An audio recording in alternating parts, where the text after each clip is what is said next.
Este es el cuarto video correspondiente al tema flexión compuesta recta. El mismo complementa, pero no sustituye a la lectura del fascículo de teoría correspondiente. Veremos ahora la construcción analítica de los diagramas de interacción. Dicho en palabras, la construcción analítica de los diagramas de interacción es bastante sencilla.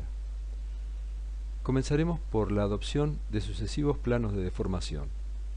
Cada plano lleva asociada una profundidad del eje neutro, unas deformaciones en las armaduras y un coeficiente de reducción de resistencia.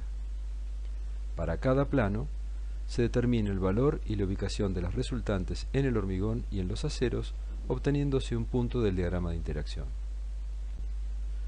Razonemos a partir de una sección rectangular de dimensiones B y H, con materiales conocidos, armaduras conocidas, A sub S y A'S, que no son necesariamente iguales, ubicadas, en este caso y por comodidad, a una profundidad D' desde el borde superior y a una distancia D' desde el borde inferior. Tomemos un plano de formaciones genérico, que en este caso pivota alrededor del punto A, es decir, de la deformación de rotura del hormigón, que hemos adoptado como 3 por 1000, y que tiene en este caso una profundidad de eje neutro de deformaciones igual a C. Por semejanza de triángulos, pueden calcularse ε'S y εS, que son las deformaciones de la armadura comprimida y de la armadura traccionada. Conocido β1, se puede calcular A, que es la profundidad del eje neutro de tensiones, y podemos adoptar el bloque equivalente de tensiones que ubica la tensión uniforme rectangular en el valor 0,85 de F'C. A ese valor, por comodidad, lo hemos llamado F*C. Con todo esto estamos en condiciones de plantear la existencia de una fuerza de compresión F'C, cuya posición y magnitud somos capaces de calcular, y dos fuerzas en las armaduras Fs y F'S, cuya posición es conocida y cuya magnitud somos capaces de calcular. Vayamos sobre la resultante de compresiones en el hormigón, a la cual hemos llamado F'C. Esa fuerza es igual a la tensión del bloque equivalente de compresiones, que es 0,85 de F'C, por su área, que es B por β1 por C, es decir, 0,85 de F'C por B y por A. La fuerza sabemos que está ubicada en la mitad del bloque de compresiones, como veremos enseguida. Las fuerzas resultantes en los aceros se calculan directamente como el producto de su área por la tensión. El cálculo de la deformación es previo al cálculo de la tensión, y las deformaciones las calculamos, como hemos dicho, por semejanza de triángulos, y las tensiones sencillamente aplicando la hipótesis de comportamiento bilineal, es decir, la tensión en una armadura será el menor valor entre el producto de su deformación específica por el módulo de elasticidad y el límite de fluencia de la misma. El paso siguiente consiste en la determinación de las distancias de cada una de las fuerzas al centro de gravedad de la sección de hormigón. Como ya se ha dicho, todos los cálculos están referidos a dicho centro de gravedad. La distancia entre la resultante de compresiones en el hormigón F'C y el centro de gravedad de la sección se expresa como la mitad de la altura de la sección menos la mitad de la altura del bloque de compresiones. Ese es el valor al que hemos denominado Z sub C. La posición de las fuerzas en las armaduras está determinada por los recubrimientos. Aquí las hemos llamado Z'S y ZS. El paso siguiente es el cálculo de los momentos respecto al centro de gravedad de la sección de hormigón.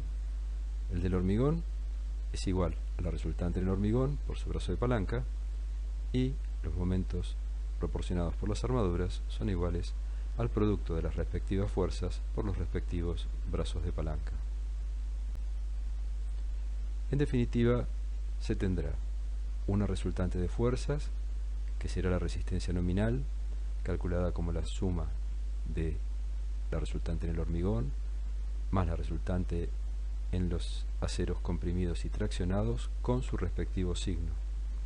Lo mismo ocurre con el momento nominal, que surge como suma de los momentos aportados por el hormigón y por los aceros con sus respectivos signos. Aplicando el procedimiento genérico anterior a diferentes planos de deformación, se obtienen los pares de puntos P sub n, mn, que terminan configurando el diagrama de interacción en azul, y afectando cada uno de esos puntos por el respectivo coeficiente de reducción de resistencia, se llega al gráfico rojo. El diagrama rojo que se vio en la diapositiva anterior no es el que finalmente utilizaremos para nuestros cálculos, sean estos de determinación de armaduras o de verificación de resistencias. Estos diagramas reciben una limitación superior, que es la que se vio al estudiar columnas, tanto simples como sunchadas. Se recordará que en esa oportunidad se limitó la fuerza nominal utilizable de las secciones, multiplicando la fuerza nominal teórica calculada por 0,80 y 0,85 según se tratara de columnas simples o columnas sunchadas. Estos coeficientes intentaban representar unas excentricidades mínimas equivalentes aproximadamente a 0,10 de la altura para columnas simples y 0,05 de la altura para columnas sunchadas. Estas limitaciones, como se acaba de decir, también aplican a los diagramas de interacción y se manifiestan a través de una recta horizontal que limita superiormente a estos diagramas. Si se comparan las previsiones teóricas con resultados experimentales, se obtienen diagramas como los que representa la figura. Puede verse que algunos puntos experimentales resultan internos a la curva continua, que es la previsión de resistencia o la resistencia nominal. Sin embargo, cabe acotar que estos resultados están referidos a resistencias medias del hormigón, mientras que los resultados que obtenemos cuando trabajamos aplicando un reglamento están referidos a resistencias F'C, es decir, resistencias menores a las medias, que son el producto de un procesamiento estadístico. Esto hace que la diferencia entre la previsión y la determinación teórica deje a la previsión teórica un poco más a la izquierda, es decir, con menos puntos en su interior, es decir, con menos puntos que hagan que la previsión teórica quede del lado inseguro. Por supuesto, falta todavía la aplicación del coeficiente de reducción de resistencia. Veamos ahora el tema combinación de acciones y la determinación de la combinación más desfavorable. Estamos viendo las combinaciones de acciones que el reglamento CIRSOC 201.05 establece como mínimas a estudiar. Debe quedar claro esto. Estas son las mínimas que debemos estudiar y un proyecto particular puede incluir muchísimas más que estas. Si se trabaja en ambientes de baja sismicidad o con ausencia de efectos laterales, por ejemplo debidos a la presión de un suelo o de otros materiales, el número de ecuaciones a considerar se reduce a 4. En flexión simple no había muchas consideraciones para hacer. La armadura máxima se obtenía calculándola para el momento máximo. En el caso de flexión compuesta, la cosa no es tan sencilla. Veamos el caso del tanque de la figura de la izquierda. El tanque puede estar vacío o lleno y puede actuar o no el viento. Eso da lugar a combinaciones de acciones que se encuentran limitadas en los vértices 1, 2, 3 y 4. Es decir, para tanque vacío y sin viento, tanque lleno sin viento, tanque vacío con viento y tanque lleno con viento. Y por supuesto, pueden presentarse combinaciones intermedias a ellas, que es toda la zona que está sombreada en la figura de la derecha. Como puede apreciarse, la situación más desfavorable es la que corresponde al punto 4, que es el más alejado del diagrama de interacción.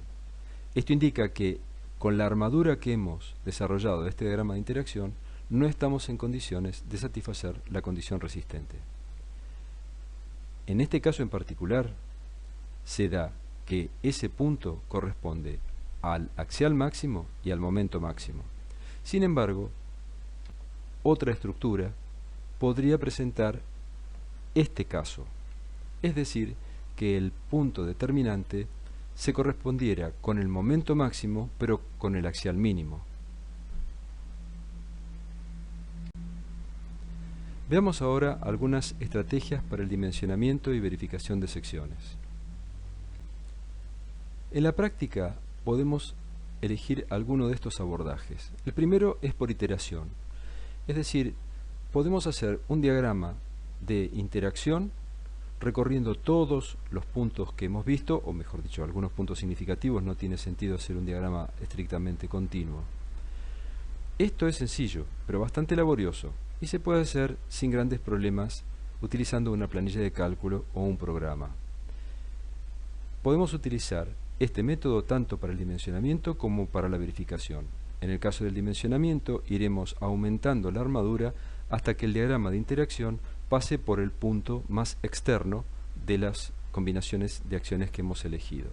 En el caso de la verificación, haremos nuestro diagrama de interacción y verificaremos que los puntos que representan a las acciones sean internos a dicho diagrama. También se pueden utilizar ábacos o tablas, es decir, en este caso estamos utilizando un material preelaborado.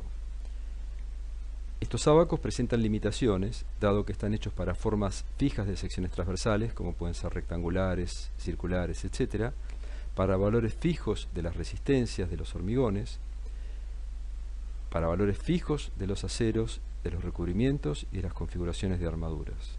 Es decir, tiene una gran cantidad de restricciones, pero son muy útiles. Lo otro que podemos emplear son expresiones aproximadas de cálculo.